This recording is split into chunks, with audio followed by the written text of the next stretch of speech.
ओम शांति।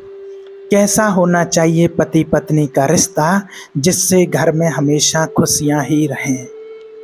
देखिए, पति कैसा भी हो, पत्नी कैसी भी हो, अंधे हो, लूले हो, लंगड़े हो, काना हो, कानी हो पत्नी, लेकिन कभी भी अपने पति का या अपनी पत्नी का अपमान नहीं करना चाहिए। कभी भी अपने पति का अपमान नहीं करना चाहिए।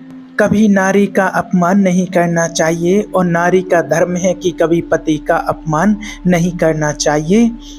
और कभी सपने में भी अपनी पत्नी का तिरस्कार नहीं करना है और पत्नी को अपने पति का तिरस्कार नहीं करना चाहिए। कभी भी अनादर एक दूसरे का नहीं करना चाहिए। और पति पत्नी को दोनों को ही समझदार होना चाहिए, क्योंकि गृहस्थी की गाड़ी बिना समझदारी के चलती नहीं है।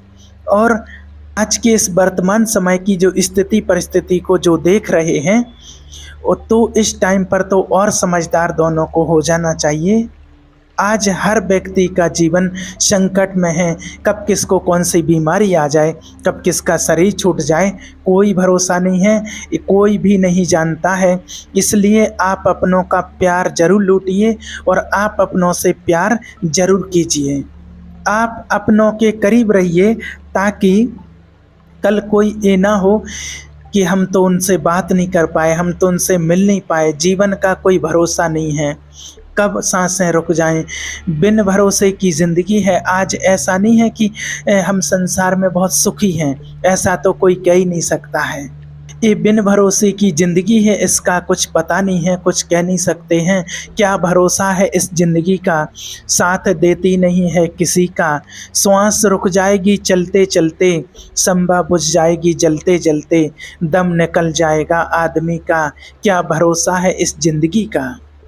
इसलिए झगड़ा कभी हुआ था उसको भूल जाइए, प्रेम से रहिए। परिवार में तनाव प्रकट ना कीजिए, केवल प्रेम प्रकट कीजिए अपने परिवार में। और बड़े प्रेम से पति पत्नी को और परिवार के सभी सदस्यों को, माता पिता से प्रेम करो, बच्चों से प्रेम करो, अपने बच्चों से प्रेम करो, अपनों से प्रेम करो। ना जाने कौन सा वक्त और ना जाने वो कौन सी घड़ी जीवन की अंतिम घड़ी हो, किसी को कोई पता नहीं है। इसलिए हर समय केवल प्रेम से रहो। बात बात में विवाद ना किया करो, झगड़ा ना किया करो आपस में। पत्नियां बात बात में नाराज हो जाती हैं। आज पत्नी बिल्कुल ऐसी हो गई हैं कि बात बात में गुस्सा आ जाता है। आज झगड़े क्यों होते हैं, पति पत्नी में खासकर झगड़े क्यों होते हैं, उसका कारण क्या है। आज देखते हैं कि पति पत्नियों में बहुत झगड़े हो रहे हैं। आप सभी देख रहे हैं कि डिवोर्स हो रहे हैं, जरा में तलाक हो जाते हैं। अच्छे अच्छे पढ़े लिखे लोगों के तलाक हो रहे हैं। ऐसा नहीं कि कोई अनपढ़े हो, जिसमें कोई विवेक ना हो, पढ़े लिखे ना हो। उसका सिर्फ एक ही कारण है कि ना तो पति के अंदर सहनशीलता बची हुई है और ना पत्नी के अंदर सहनशीलता बची हुई है। पत्नी ने कुछ कहा, पति को बुरा लग गया, पति ने कुछ कहा, पत्नी को बुरा लग गया। अरे थोड़ा सा सहनशीलता तो आप बढ़ाइए। इसलिए श्री कृष्ण भगवान ने शिशुपाल की 100 गालियाँ सुनी और चुप रहे, सहन किया, चुप रहे, कोई उत्तर नहीं दिया। 100 गालियों तक बिल्कुल चुप रहे, 100 गालियों तक बिल्कुल चुप रहे। इसका कारण क्या है, कारण सिर्फ यह है, श्री कृष्ण जी कहते हैं कि मैं भगवान की उपाधि लेकर के, भगवान होकर के मैं 100 गालियाँ सुनने की ताकत रखता हूँ, तो आप इंसान होकर के 10-20 गालियाँ तो सुन लो। जो व्यक्ति सहनशील होगा वो व्यक्ति अपनी गृहस्थी को बढ़िया चला सकेगा, और जिसके अंदर सहनशीलता नहीं है उसकी गृहस्थी कभी अच्छे से नहीं चल सकती है। इस बात की गांठ बांध लेना। आजकल लोग शादियां कर लेते हैं, विवाह कर लेते हैं, लेकिन विवाह करने के पहले आपको विवाह की कोचिंग करनी चाहिए, आपको विवाह की परिभाषा पढ़नी चाहिए। अपने से बड़े कोई गुरु हैं उनसे पूछना चाहिए कि गृहस्थी कैसे चलती है, और वो अपना अनुभव बताएंगे। जो शास्त्रों में लिखा है, जो वास्तविक ज्ञान है कि गृहस्थी कैसे चलानी चाहिए, तो वो आपको बताएंगे। एक ऋषि मुनि थे, उनके पास एक व्यक्ति गया और वो नदी के किनारे पर रहते थे अपनी झोंपड़ी बना करके, और उसने कहा कि मैंने सुना है कि आप लोगों का कभी झगड़ा नहीं हुआ है आपस में, इसका क्या कारण है आप मुझे बताइए, और मैं शादी करने के लिए जा रहा हूँ, मैं शादी करूँ या ना करूँ। वो चेला उनसे कहने लगा कि मैं विवाह करूँ या ना करूँ। गुरुजी बैठे हैं और शिष्य कह रहा है कि मैं विवाह करूं या ना करूं, आप मुझे बताइए। तभी गुरुजी ने अपनी पत्नी को आवाज़ लगाई कि भाग्यवान, सुनती हो, कहाँ हो? तो बोली, हाँ जी बताइए। जरा 2 गिलास दूध लेकर के आओ और उसमें शक्कर डाल के लाना, बढ़िया चीनी डाल करके लाना, मीठा दूध लाओ। और पत्नी 2 गिलास दूध लाई, लेकिन शक्कर की जगह नमक घोर करके ले आई। नमक घोर करके लाई। 2 गिलास दूध, 1 गिलास गुरुजी ने पी लिया और दूसरा गिलास उस चेले को पकड़ा दिया जो पूछ रहा था कि विवाह करूं या ना करूं। दूध पिया उसने तो खारा, उसने थू थू कर दिया, गुरुजी ये तो खारा दूध पी रहे हो आप। गुरुजी ने कहा कि जिस दिन खारा दूध पीने की तुम में ताकत आ जाए उस दिन विवाह कर लेना। मैं पी रहा हूं, तुम भी पियो। और वो कह रहा है, गुरुजी मुझसे नहीं पिब रहा है। और गुरुजी ने कहा, देखो मैं पी रहा हूँ। और गुरुजी ने लिया गिलास और पूरा दूध पी लिया। थोड़ी देर के बाद गुरुजी ने कहा पत्नी से, सुनती हो, जरा एक लालटेन जला करके लाओ, हमें रामायण पढ़नी है। दिन के 1 बज रहा था और बाबा जी बैठे हैं आंगन में और सूर्य देव की खूब रोशनी धूप है, और वो कह रहे हैं कि लालटेन लाओ, हमें रामायण पढ़नी है। अब वो उनकी पत्नी लालटेन जला करके ले आई और आंगन में रख करके रामायण पढ़ने लगे। उसके प्रकाश से, सूर्य के प्रकाश के सामने दीपक का, उस लालटेन का क्या प्रकाश होगा। और वो पढ़ रहे हैं।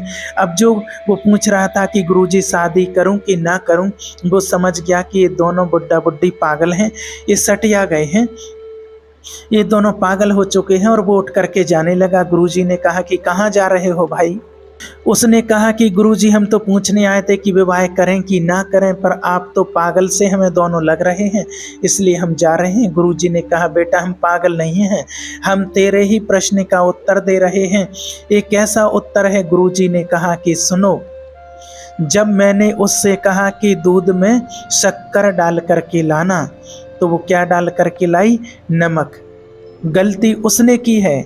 मैं चाहता तो उसको डांट सकता था, क्यों अंधी हो गई हो क्या? दिखता नहीं है, जानती नहीं हो, पागल हो, खारा दूध है, नमक में और शक्कर में अंतर नहीं समझती हो। लेकिन मैंने समझ लिया है कि शायद अगर घर में चीनी नहीं होगी, घर में शक्कर नहीं होगी, इसलिए उसने नमक डाल दिया है। तो ये मैंने उसकी गलती को सहन किया, समझ लिया है, उसकी भावना को समझ लिया है। मैं उससे डांट सकता था, कुछ भी कह सकता था, रिश्तेदार आए हैं, हमारे शिष्य आए हैं और कैसा व्यवहार किया है, इतनी अकल नहीं है, इस पर बहुत बड़ा विवाद हो सकता था। मैं अपनी पत्नी को बहुत डांट सकता था, लेकिन मैंने अपनी पत्नी को नहीं डांटा है। दूसरी बार जब मैंने उससे कहा कि जरा लालटेन जला करके लाओ, अब की बार वो मुझे डांट सकती थी, कह सकती थी कि क्यों जी अंधे हो गए हो क्या? आंखें फूट गई हैं तुम्हारी, देखता नहीं है दोहरे दोपहर में और लालटेन जलवा रहे हो सूर्य के प्रकाश से, क्या तुम्हें दिख नहीं रहा है?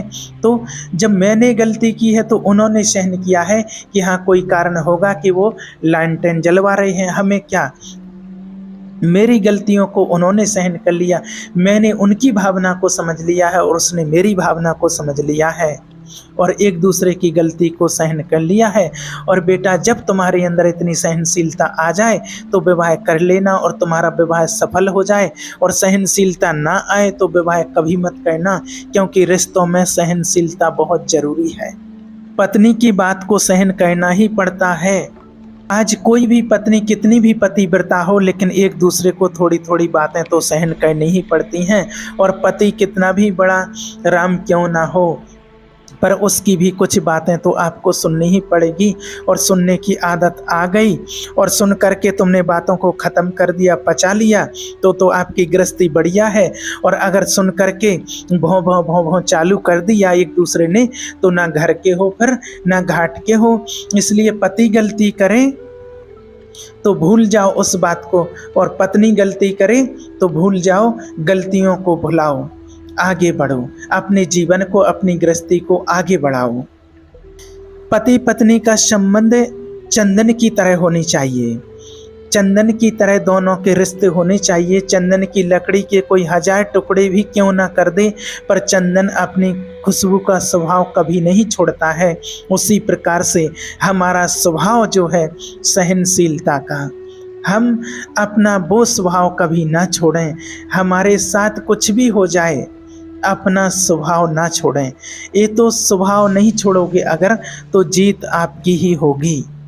आपके जो मूल संस्कार हैं वो आपको कभी नहीं छोड़ना चाहिए। इसलिए कहा भी जाता है कि स्त्रियों को पतिव्रता होनी चाहिए और पुरुषों को पत्नीव्रता होना चाहिए। स्त्री की जिंदगी में सिर्फ एक ही पुरुष हो, केवल उसका पति, और पुरुष की जिंदगी में सिर्फ एक ही स्त्री, वो हो उसकी पत्नी। अगर आप एक एक में स्थित हैं तो आप राम और सीता हैं, आप राधा और कृष्ण हैं, आप लक्ष्मी और नारायण बन सकते हैं, लक्ष्मी और नारायण हैं। और अगर आपने अपनी पत्नी से मंडोलाया, अपने पति से मंडोलाया, तो आप शूर्पणखा और पूतना हैं, और आप कंस, दुशासन और दुर्योधन हैं, और फिर आपका सर्वनाश निश्चित है। एक पत्नी व्रता बन जाओ, एक पति व्रता बन जाओ, आपकी गृहस्थी इतनी पावन हो जाएगी, इतनी पवित्र बन जाएगी कि आपका घर बिल्कुल स्वर्ग बन जाएगा। देवताओं जैसे संस्कार आपके बन जाएंगे। और कहीं आपका चरित्र बिगड़ गया, बुद्धि आपकी बिगड़ गई, तो आपका गृहस्थ जीवन नरक बन जाता है। ये हमने प्रैक्टिकल में देखा है। गृहस्थी स्वर्ग भी है और नरक भी है, ये हमारे ऊपर बनता है। आज जिस पति पत्नी की आपस में नहीं बनती है, एक दूसरे की मान के नहीं चलते हैं, एक दूसरे के चरित्र ठीक नहीं है, तो वो गृहस्थी बिल्कुल नरक है, और नरक की तरह वो दोनों जीवन जी रहे हैं। इसलिए कहा जाता है कि गृहस्थी नरक भी है और स्वर्ग भी है। आप जैसा बनाना चाहो वैसे बना सकते हो। इसलिए कई लोग विवाह करके बर्बाद हो जाते हैं, और कई लोग विवाह करके संभर जाते हैं। कई लोग बिखर जाते हैं, कई लोग निखर जाते हैं। अब आपको देखना है कि आप अपनी गृहस्थी को किस तरीके से चला रहे हैं और किस तरीके से चलाना चाहते हैं। इसलिए समझदारी, हर सब्जेक्ट में समझदारी तो चाहिए ही है। पति पत्नी का साथ चाहिए ही है। अच्छी गृहस्थी को चलाने के लिए बिना समझदारी और बिना सपोर्ट के आपका काम नहीं बनेगा। दोनों मिलकर पति पत्नी अपनी गृहस्थी को सफल बनाओ और अपने माता पिता की, सास ससुर की सेवा करो। खूब आनंद से अपने गृहस्थ धर्म का निर्वहन करो, अपनी गृहस्थ धर्म का पालन करो। सच्चा गृहस्थी कौन है? सच्चा गृहस्थी वही होता है जो अपनी पति और पत्नी और बच्चों के बीच में रहे और भगवान का ध्यान, भगवान का चिंतन ज़्यादा से ज़्यादा करें। दोनों बैठो, पति और पत्नी भगवान का ध्यान करते हों, ईश्वर के ज्ञान में चलते हों, परमात्मा को पहचान लिया है, परमात्मा की पहचान मिल गई है और अपना जीवन पवित्र बना लिया है और व्यतीत कर रहे हैं, तो समझो कि उनका घर यहीं पर स्वर्ग बन गया है। बहू अपनी सास को माता समझ ले और ससुर को पिता समझ ले और पति को देवता, और पुरुष अपनी पत्नी को देवी साक्षात अन्नपूर्णा लक्ष्मी समझ ले, तो काम ही अच्छा हो जाएगा, समस्या ही आपकी जड़ से खत्म हो जाएगी। पर विडंबना ये है कि बहू अपनी सास को माँ समझ नहीं पाती है, बहू अपने ससुर को पिता समझ नहीं पाती है और खींचातानी बनी रहती है। आज देख रहे हैं हर घर में विवाद, और आज हर घर में विवाद, झगड़ा हो रहा है, और झगड़ा सिर्फ बुद्धि का है। खोपड़ी में थोड़ी सी कमी है समझदारी की, इसलिए विवाद है। यदि यहाँ पर भेजे में, माइंड में थोड़ी सी समझदारी आ जाए, डेवलप हो जाए, तो काम बढ़िया है। बुराई नहीं है कहीं किसी की, कहीं से भी कहीं तक, केवल थोड़ी सी समझदारी की कमी है। अपने जीवन में थोड़ी सी समझदारी आ जाए। विवाह हो जाता है लड़की का, और विवाह होने के बाद भी पति के साथ रहती हुई, सास ससुर के साथ रहती हुई एक स्त्री अपने माता पिता से अटैच रहती है, जुड़ी रहती है माता पिता से, दिन भर फ़ोन से बात करती रहती है। एक बहू अपनी माँ से बात कर रही थी, ये प्रैक्टिकल घटना है, अपनी माँ से वो बात कर रही थी। उसके पति ने उनको समझाया कि देखो इतनी देर बात ना किया करो माँ से, थोड़ी कर लिया करो सुबह शाम। तो बिगड़ गई ना। हम जितनी माँ से हमें बात करनी होगी, जितना हम करेंगे, तुम इस माँ से बात करने में क्यों रोक सकते हो? तो उस पति ने कहा, अरे थोड़ा काम भी पड़ा रहता है घर का, भाग्यवान, थोड़ा काम भी कर लिया करो। और ये तुम्हारी सास देखो, तुम्हारी माँ है, माँ के समान है। तुम्हारी सास भोजन बना रही हो और तुम माँ से बतिया रही हो, घंटों तक लगी हो, क्या शोभा देता है तुमको? वो नाराज हो गई, बोले हम जा रहे हैं माँ के घर, हमें नहीं रहना है यहाँ, हमारी माँ को ना कहना कुछ, हम माँ के बारे में कुछ नहीं सुन सकते हैं। चली गई माँ के पास।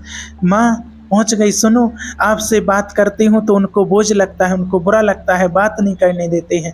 माँ बोली, हाँ बेटा यहीं रहो मेरे पास, मेरे से बात करो, खूब मेरे साथ रहो, मत जाओ। और हम तो सोचे थे कि दामाद बहुत अच्छा है, दामाद तो घटिया मिला, एक नंबर का घटिया दामाद, हमारी लड़की को बात नहीं करने देता है, यहीं रहो हमारे पास, नहीं जाना है। अब दूरी हो गई ना, छोटी सी बात में, कोई बात ही नहीं थी, कोई विवाद ही नहीं था, छोटी छोटी बातों को लोग इशू बना लेते हैं, राई का पहाड़ बना लेते हैं और विवाद कर लेते हैं, दूरियां हुई। फिर लड़के ने भी गुस्से में कह दिया है कि गई हो अपने माँ बाप के पास, अगर अपने बाप की हो तो लौट के नहीं आना मेरे पास। गुस्से में उसने भी बोल दिया उसने। अब तो लो मम्मी ऐसा बोल रहे हैं मेरे पति देव, अच्छा बेटा ठीक है कोई बात नहीं, मैं वकील बुलाती हूँ। सुनो वकील साहब, मेरे दामाद ने मुझसे ऐसी बात कही है और अब मैं माफ़ नहीं उसको करूँगी। अब एक काम करो, आप तलाकनामा तैयार कर दो। और पेपर चले गए, चल तलाक वलाक हो गया, दोनों की गृहस्थी टूट गई है। छोटी छोटी बातों की क्या बताएं आपको, छोटी छोटी बातों में गृहस्थी टूट जाती है। देखिए, पत्नी अगर कुछ कह देती है गुस्से में, या पति गुस्से में कुछ कह देता है, तो वो लोग राई का पहाड़ बना लेते हैं एक दूसरे आपस में। कोई भी व्यक्ति कभी अपनी गलती नहीं देखता है, सदा दूसरों पर थोपने की कोशिश करता है तुम गलत हो। अरे हर गलती हर इंसान देख ले और अपनी गलती को सोच के समझ के स्वीकार कर ले उसको, और स्वीकार करके जरा सुधार कर ले तो सारा विवाद ही खत्म हो जाए। पर ना तो स्वीकार है और ना सुधार है, पूरी जिंदगी व्यक्ति लड़ता है और लड़ता लड़ता एक दिन मर जाता है, चला जाता है। छोटी सी बात को लेकर के तलाक हो गया उन दोनों पति पत्नी का। और जब हुआ, अभी तो माँ है साथ में तो कोई दिक्कत नहीं आ रही है, और फिर कुछ दिनों के बाद माँ चली गई थी। अब भौजाइयाँ ताने मारने लगी उसको, लो ये अपनी पति की तो हो ना पाई, अब यहाँ पड़ी है खाती पीती रहती, चलो बर्तन धो। अब ननंद जी बर्तन धो रही हैं, झाड़ू लगा रही हैं, पोंछा लगा रही हैं, भाभी जी के कपड़े धुल रहे हैं, साड़ी धो रही है, अब धो लो। तुम्हें सहन तो होता नहीं था। अगर पति की बात को सहन कर लिया होता, दो बातें सहन कर ली होती, जरा चुपके से सुन लिया होता, सहन कर लिया होता, पचा लिया होता, तो आज भाभी के कपड़े ना धोने पड़ते। याद रखना, जीवन के जिसके भी जिंदगानी में जो भी दुख मिलते हैं, जो भी जिसकी लाइफ में जो दुख मिलते हैं, वो उसके दुखों का जिम्मेवार स्वयं ही होता है। हर एक व्यक्ति, आपके कहीं ना कहीं आपसे गलती हुई है और उस गलती का परिणाम आपको मिला, इसलिए आपसे कहते हैं कि पानी पियो छान के और जान के, पानी हमेशा पियो छान के और गुरु बनाओ जान के। जान लो समझ लो, आप जो डिसीजन ले रहे हैं वो सही है, उसका फायदा जीवन में हमेशा दो चीज़ें सोचनी चाहिए। आप एक काम करेंगे तो इस काम के क्या फ़ायदे होंगे और क्या नुकसान, दोनों पर आपको विचार कर लेना चाहिए करने से पहले। अगर फ़ायदा ज़्यादा लगे तो वो निर्णय ले लो, और नुकसान ज़्यादा लगे तो वो निर्णय कभी मत लेना, उसको टाल दो अपने जीवन से। जीवन में सिक्के के दो पहलू होते हैं, याद रखना। आप कोई भी निर्णय लें, आप अपने पति को छोड़ने का निर्णय अगर ले रहे हैं या पत्नी को छोड़ने का निर्णय ले रहे हैं, तो आप विचार कर लें कि इससे आपका क्या फ़ायदा होगा और क्या नुकसान होगा।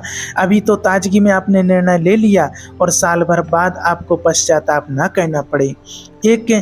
कोई लड़की थी और वो सोच रही थी कि मैं किसी लड़के के साथ भाग जाऊं। उसने बताया, कॉल किया कि मैं किसी के साथ भाग करके जा रही हूँ। लड़का भी उसने देख करके रखा है, वो उससे प्रेम करती है और भागने का प्लान बना रही है।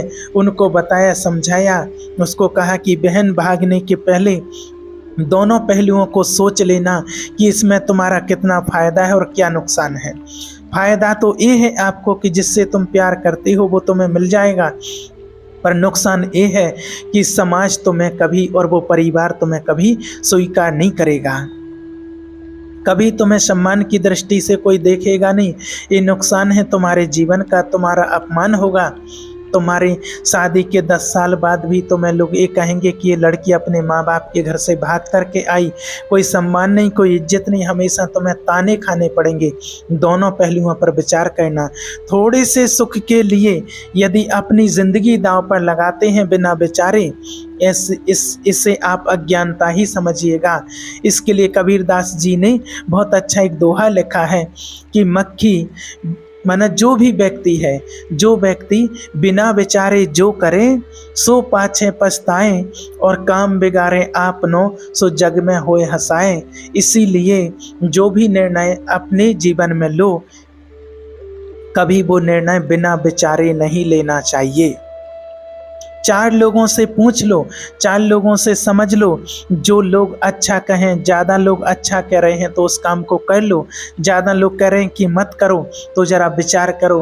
फिर आप अपना कॉन्फिडेंस देखिएगा, आपकी अपनी क्षमता देखिएगा कि आप इसको कर पाएंगे या नहीं कर पाएंगे। ऐसा तो नहीं कि बाद में आपकी हंसी हो। जीवन में आगे बढ़ने के प्रयास तो करने ही चाहिए, हमेशा करते रहना चाहिए, और वही प्रयास करने चाहिए जो 99% ये संभावना हो कि आप इसमें सफल हो जाएंगे, आप सफलता को प्राप्त कर लेंगे। हमेशा अच्छे निर्णय लो, रिश्तों को तोड़ने का निर्णय कभी ना लेना। कितना भी घर में झगड़ा हो जाए, पत्नी से, पति से, सास से, ससुर से खूब झगड़ा कर लो, अगर हो जाता है तो कर लो, पर शाम होते होते एक हो जाओ, पूरा झगड़ा भूल जाओ, और इसी में समझदारी है। आजकल हो क्या रहा है कि सास बहू का झगड़ा हुआ तो सास पड़ोसन के घर चली जाती है और रो रो करके उनको बताती है, सुनो बहन, हम तो बड़े दुखी हैं। क्या हुआ? अरे हमारी बहू अच्छी नहीं है, भगवान ने दूसरी दी होती अच्छी मिल जाती, ये तो जीने ही नहीं दे रही है। अरे क्या हुआ? अरे बहुत तंग करती है, खाने को नहीं देती है, ऐसे बोलती है, वैसा करती है। आप अपनी बहू की बुराई पड़ोसन के करोगी तो क्या पड़ोसन से कहने से आपकी बहू ठीक हो जाएगी? आपकी बहू बदल जाएगी? अगर ठीक हो जाए तो पड़ोसन से कहो बढ़िया है, पर होता ऐसा नहीं है। सास जो बात कहने के लिए गई है बहू की, अपनी बहू की, तो देखिए बहू जैसी भी है उसका दुख पड़ोसियों से मत रोइए। पड़ोसी रो रो के सुनते हैं और आपके जाने के बाद हंस हंस के बताते हैं दूसरों के, उनके घर में ऐसा हो गया है, उनके घर में ऐसा हो गया है। अपने अपने घरन का दुख दूसरे से न कहियो रोई, सुन इठले हैं लोग सब, बांट न ले हैं कोई किसी का दुख बांटता नहीं है। इसलिए अपने घर का अपने अंदर रखो, अपने पास रखो, अपने घर में रखो, और शांति से बैठ कर के एक दूसरे से बात करो और एक दूसरे से समाधान करके उस समस्या को ख़त्म करो। किसी से कहने की आपको ज़रूरत नहीं है। बहू दौड़ी दौड़ी पड़ोसन के घर गई, मेरी सास अच्छी नहीं है, सास अच्छी नहीं है, वो लड़ती है, झगड़ती है। अरे वो जैसी है तुम्हारी है, बहू जैसी है तुम्हारी है, सास जैसी है वो तुम्हारी है। जैसा तुम्हें चाहिए वैसा बनाओ बहू को, और वैसा बनाओ सास को जैसी आपको चाहिए, ऐसा समझाओ, अच्छा करो। किसी से कहने से कोई फायदा नहीं है। लोग हंसते हैं, बाद में लोग मजे लेते हैं तुम्हारे, अरे उनके घर में ऐसा चल रहा है, ऐसा चल रहा है। समझो इन बातों को। अगर गृहस्थी को आपको अच्छे से चलाना है, झगड़ा ना किया करो, इसमें आपका कोई फायदा नहीं है। और बताना है तो भगवान को बताओ, और भगवान आपको वो दुख सहन करने की शक्ति देंगे और आपको समस्या से बाहर निकलने का समाधान भी बताएंगे, और गारंटी है कि भगवान किसी से कहेंगे नहीं। इसलिए अपने मन की और दिल की बात परमात्मा से कीजिए, परमात्मा आपको वो समाधान बताएंगे और आपकी गृहस्थी अच्छी बन जाएगी। ओम शांति।